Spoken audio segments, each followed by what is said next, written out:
Olá pessoal, meu nome é Daniel, espero que seja tudo bem com vocês. Hoje eu estou trazendo esse vídeo que é como conseguir um emprego como desenvolvedor em 2025. Eu tenho um pouco mais de 6 anos de experiência como desenvolvedor e tenho observado bastante como está o mercado nos últimos 2 anos e observado como é que estão as entrevistas, os processos de entrevista de emprego para conseguir vagas como desenvolvedor no último ano. Eu queria trazer aqui minha visão, trazer aqui minhas dicas e espero que esse vídeo ajude vocês, tá?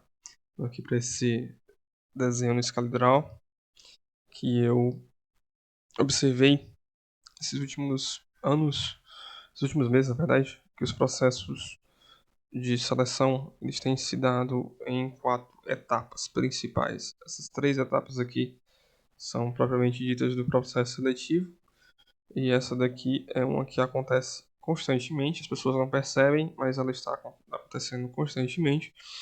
E ela também faz parte do processo seletivo. E eu quero conversar sobre isso aqui com vocês e explicar que se você masterizar cada uma dessas etapas, você vai ser contratado com certeza. E é bom que se você observar em qual etapa você tem falhado mais, você consegue obter melhores resultados e chegar na contratação, que é o que a gente deseja, tá bom? A primeira etapa é a etapa que eu chamo de etapa de reconhecimento.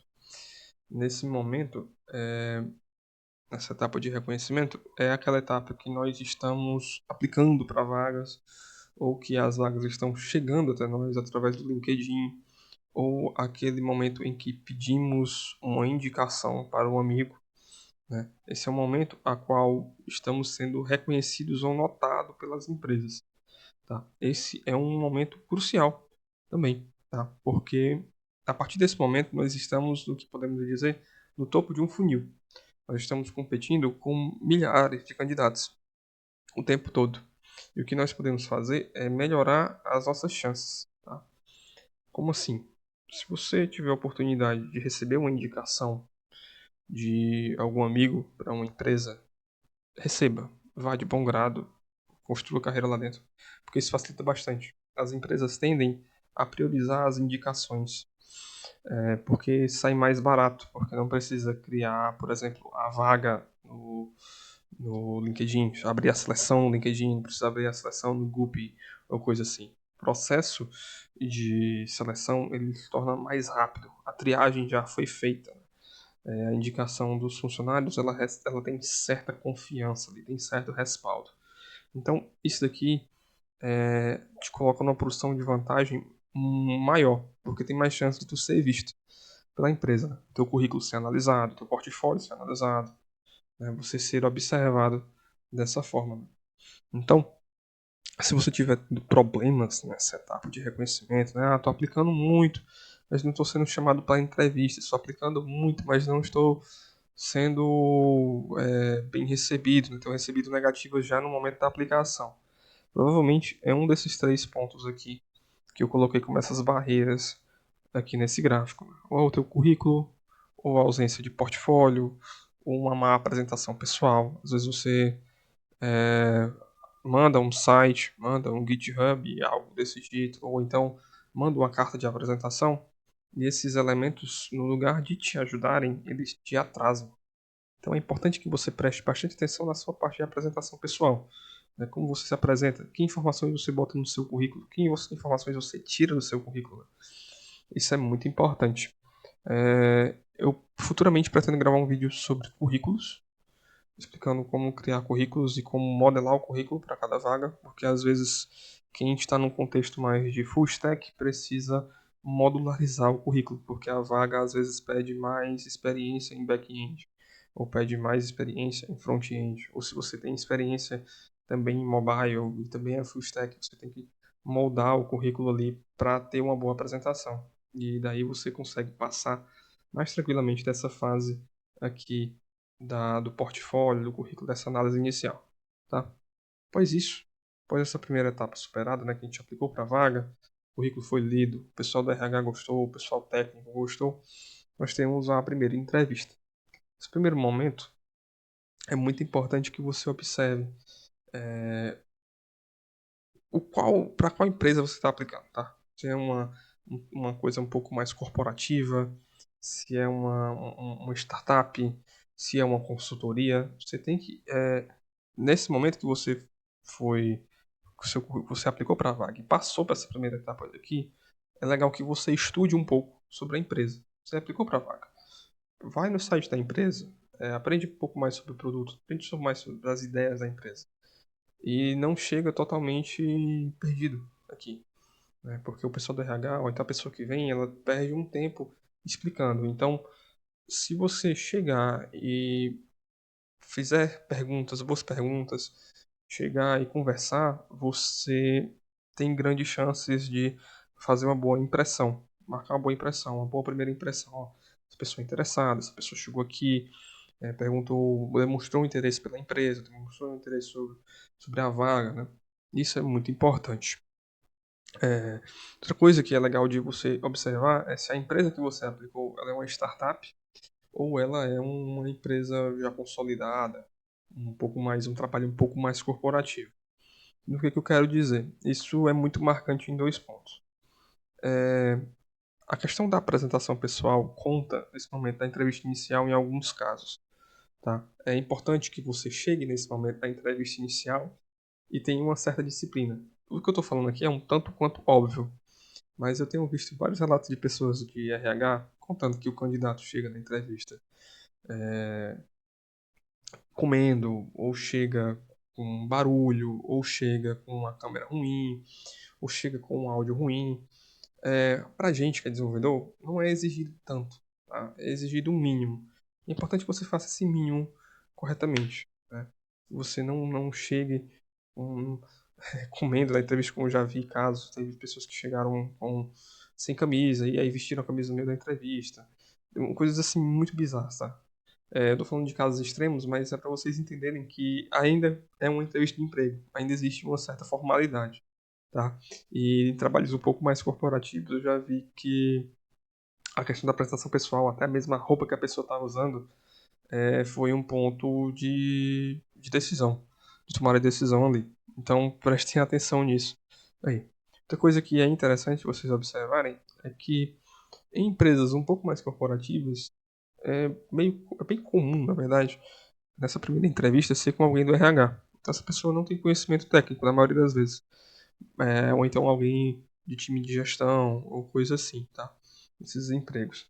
Mas quando a gente parte para alguém de um time de startup, que tem ali no máximo 30 funcionários na empresa, a entrevista geralmente é conduzida por um líder técnico, ou por um gerente, ou até mesmo por um próprio desenvolvedor. É até mesmo essa entrevista inicial, tá?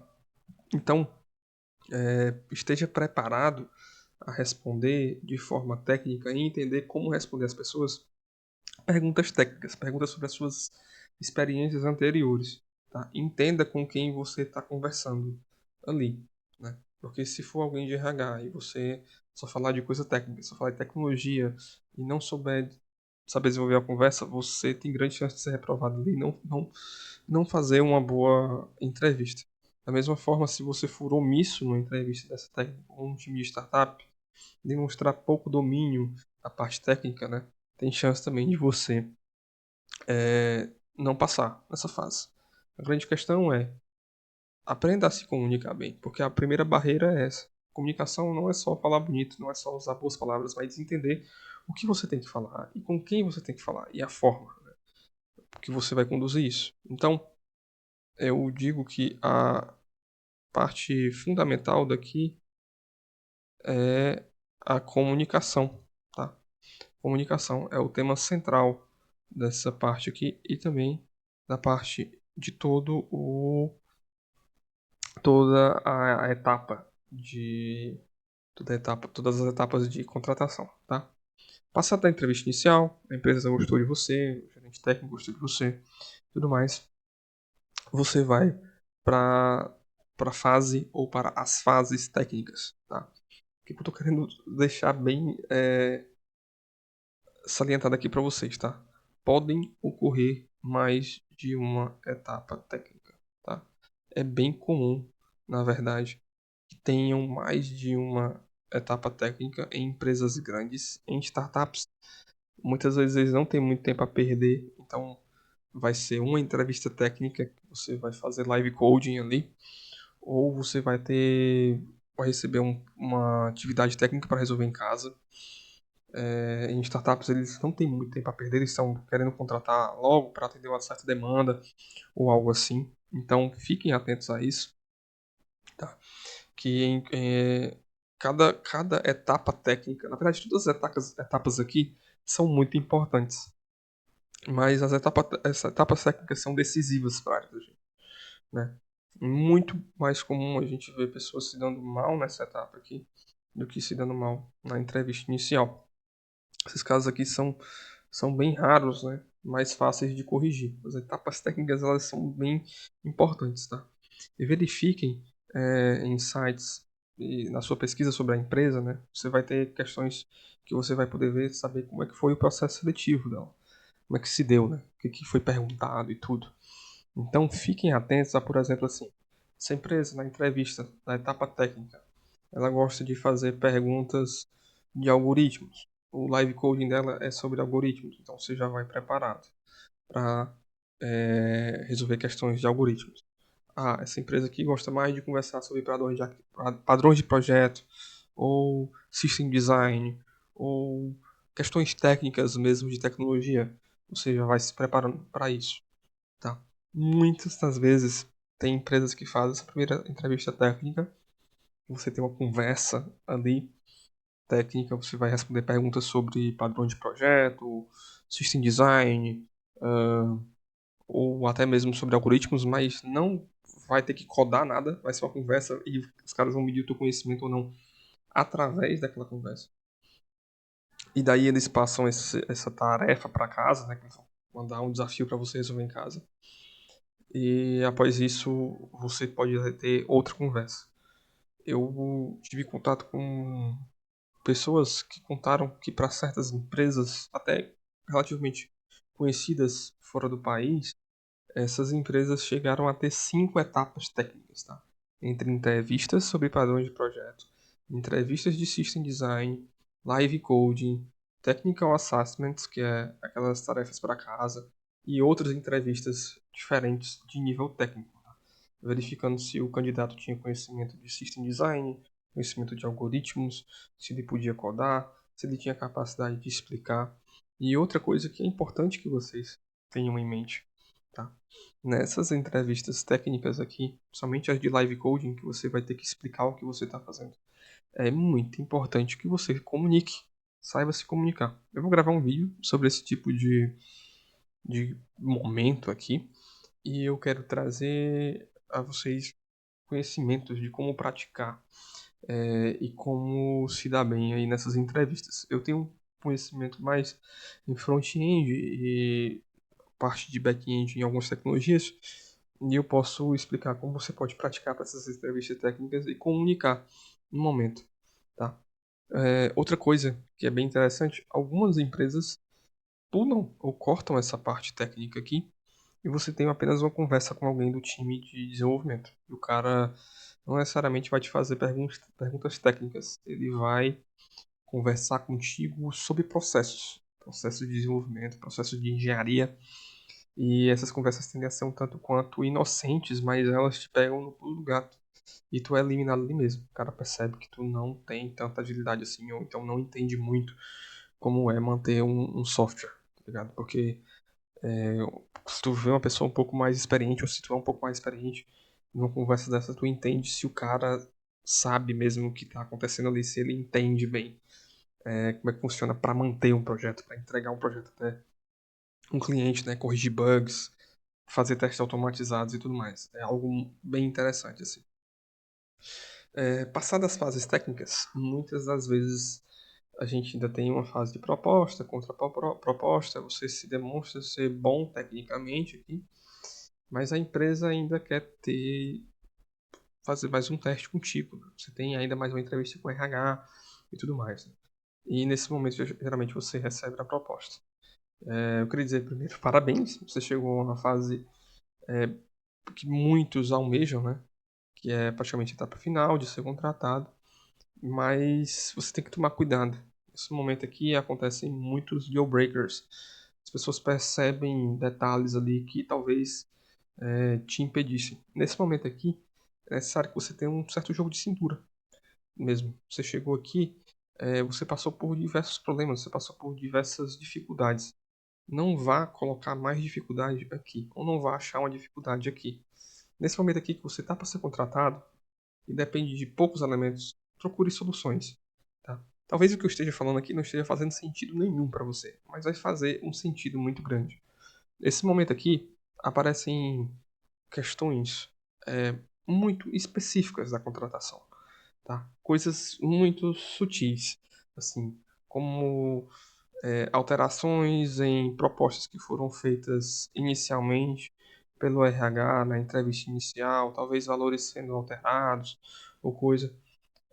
Pondere bastante. Veja o que você deseja fazer. Se é isso mesmo que você está querendo, se é algo que pode, tipo assim, te quebrar totalmente a proposta, tá? Seja realista, tenha uma mente aberta e seja otimista nesse momento. Você já passou pelas etapas mais difíceis, tá? Alguns processos seletivos têm etapas após isso, como o período probatório, mas é tão incomum que eu resolvi não colocar aqui. 98% das entrevistas de emprego que você fizer, você vai passar por essas 4 etapas. Então é isso, pessoal. Espero que esse vídeo tenha ajudado vocês. E qualquer coisa, deixem um comentário que eu vou responder, tirar a dúvida de vocês. E é isso. Tchau.